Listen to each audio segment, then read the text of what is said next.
আজ 8 বছর চলে আমার বৈবাহিক জীবন। আর কি বলবো বলেন, আমার আর কিছু বলার নেই, আমি আর কিছু বলতে পারছি না ভাই। আজ থেকে ঠিক 2 দিন আগে 17ই ফেব্রুয়ারি ঠিক সন্ধ্যার পরে উত্তরাতে কিশোর গ্যাংয়ের হাতে এক যুবক এবং যুবতী দায়ের আঘাতপ্রাপ্ত হয় এবং সেখানে আপনারা দেখেছেন কিভাবে একজন নারী সেই পুরুষকে বাঁচানোর জন্য আহাজারি করতেছিল, যা নিয়ে সোশ্যাল মিডিয়াতে ভাইরাল। এবং সেই সাথে অনেকে দাবি করছে যে এমন স্ত্রী পাওয়াটা ভাগ্যের ব্যাপার। কিন্তু ঠিক 2 দিন পরে এসে আমরা জানতে পারি সেটি তার প্রকৃত স্ত্রী নয়। যিনি প্রকৃত স্ত্রী তিনি আজ আমাদের সাথে রয়েছেন এবং তিনি দাবি করছেন এই সাইয়েদা শম্পা তিনি তার প্রকৃত স্ত্রী। চলো আমরা তার কাছ থেকে জেনে নেই আসল সত্যটা।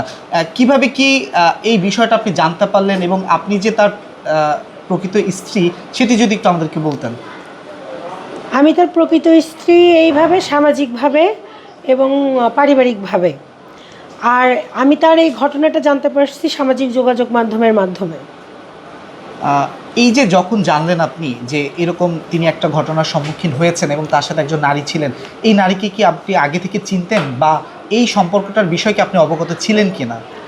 আমি হালকা পাতলা অবগত ছিলাম, হালকা পাতলা। আমি সিরিয়াসলি এতটা জানতাম না। আমি সোশ্যাল মিডিয়ার মাধ্যমেই জানতে পারছি। আমাকে মিডিয়াতে আপনারা জিজ্ঞাসা করতে আসছেন যে আমি কে, কারণ সারা বাংলাদেশের মানুষ তাকে স্ত্রী হিসাবে বাহবা দিচ্ছেন এবং পরিচিতি পাচ্ছেন। কিন্তু আপনারা যখন জানতে পেরেছেন যে তার স্ত্রী রয়েছেন, তা আপনারা যখন আমাকে জিজ্ঞাসা করেছেন, তা আমি বলছি যে আমি তার লিগাল স্ত্রী, আমি আমার পরিচয়টা দিয়েছি। যখন আমি মিডিয়ার সাথে কথা বলছি তখন তার পরিবার থেকে আমার উপর নানা ধরনের হুমকি দামকি এবং আমাকে শাসানো হচ্ছে যে আমি কেন মিডিয়াতে আসলাম, মিডিয়াতে কেন আমার সত্যিকারের পরিচয়টা দিলাম।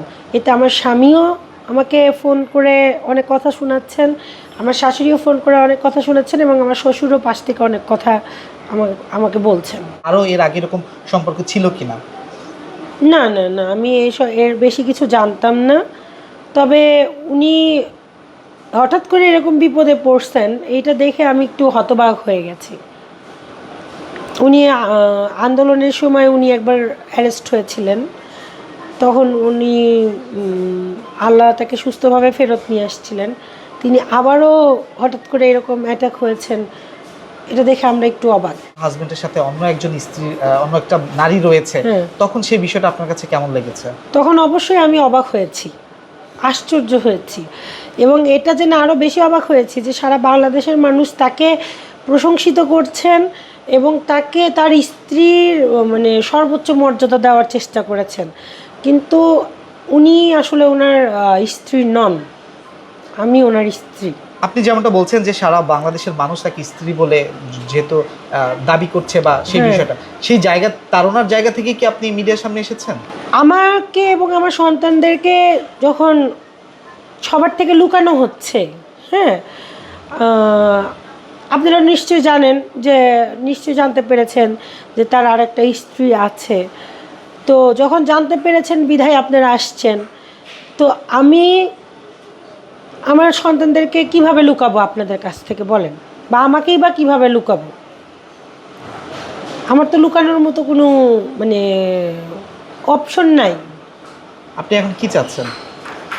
আমি চাচ্ছি এটার একটা সুষ্ঠু সমাধান হোক। কেমন সমাধান? সমাধান চাচ্ছি যে আমি ওনার সাথে আমার বিয়ে হয়েছে, আমি ওনার সাথেই সুখে শান্তিতে সংসার করতে চাই, কোনো বাহিরের মহিলা বা বাহিরের কোনো পক্ষকে সাথে নিয়ে নয়। আমরা আসার পর যেমনটা শুনেছি যে আপনার হাজবেন্ড এবং তার যে মা রয়েছেন তিনি আপনাকে কল দিয়েছেন এবং বিভিন্ন ধরনের কথা বলছে, কি কি বলছে সেই বিষয়গুলো যদি একটু বলতেন। আমি আপনাদের সামনে কেন এসেছি, কেন আপনাদের সাথে কথা বলছি, কেন আপনাদের সাথে কথা বললাম, আপনারা কেন বিষয়টা জানলেন, আমার কি মানে টিভিতে আসার ইচ্ছা ছিল কি না, বা আমি টিভিতে এসে আমি যে তার স্ত্রী এটা প্রমাণ করার জাহিরি করার ইচ্ছা ছিল কিনা, নানান ধরনের মন্তব্য তারা পেশ করছেন আর কি। আপনি যে মিডিয়ার সামনে এসেছেন সেটা কি তারা চায় না বা আপনি? না, তারা চায় না। তারা আমাকে বারবার রিকোয়েস্ট করেছেন এবং অনেক হাতে পায়ে পর্যন্ত ধরেছেন যে আমি মিডিয়ার সামনে যেন না আসি এবং আমি যে তার স্ত্রী এই পরিচয়টা যেন না দিই। এটা দিলে আসলে প্রবলেম কোথায়? প্রবলেম আমি এদের যে আসল প্রবলেমটা কোথায় আমি নিজেও সেটা জানি না যে প্রবলেমটা কোথায়। এখন তারা এখন ওই দুর্ঘটনাকে কেন্দ্র করে তারা আমাকে হাইড করতে চাচ্ছে কি না, বা ওই দুর্ঘটনাকে কেন্দ্র করে আমার সত্যতা বেরিয়ে আসলে অন্য কোনো তথ্য বেরিয়ে আসবে কি না, এটা আমার জানা নাই। আপনার বিয়ের বয়স কয় বছর এবং সেই সাথে আপনার যে সন্তান রয়েছে তাদের বয়স কেমন? আমার বিয়ের বয়স 2016 আগস্টের 20 তারিখে আমার বিয়ে হয়েছে, পারিবারিকভাবে, সামাজিকভাবে, এবং ধুমধাম করেই হয়েছিল। আর আমার মানে আমার পরিবারে আমার বাবা মার স্বীকৃতিতেই বিয়ে হয়েছিল, তার বাবা মার স্বীকৃতিতেই বিয়ে হয়েছিল। আজ 8 বছর চলে আমার বৈবাহিক জীবন। আর কি বলবো বলেন, আমার আর কিছু বলার নাই, আমি আর কিছু বলতে পারছি না ভাই। আপনারা তো দেখলেন, আপনাদের সামনে আমাকে শাসাচ্ছে, হুমকি দিচ্ছে, ধামকি দিচ্ছে। তা আমি আপনাদের মাধ্যমে আমি আইনি পর্যায়ে যেন সুষ্ঠু বিচার পাই।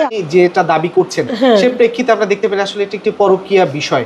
সেই জায়গা থেকে এখন যদি আপনার হাজবেন্ড আপনার সাথে যদি না থাকতে চায়, সেই ক্ষেত্রে আসলে কি করবেন, যেহেতু আপনার 2টি সন্তান রয়েছে? সেক্ষেত্রে আমাকে আইনি ব্যবস্থা নিতে হবে। আমি অবশ্যই আইনের পথে হাঁটবো, কারণ আমার 2টো সংসারের সন্তান আছে। আমি আমার সন্তানদেরকে তো ভাষায় দিতে পারি না।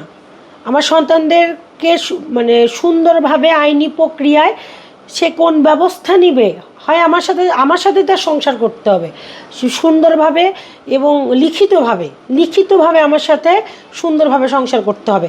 আর তিনি যদি না চান, তাহলে সেভাবে সে আমাকে আমার ব্যবস্থা করে দিবেন।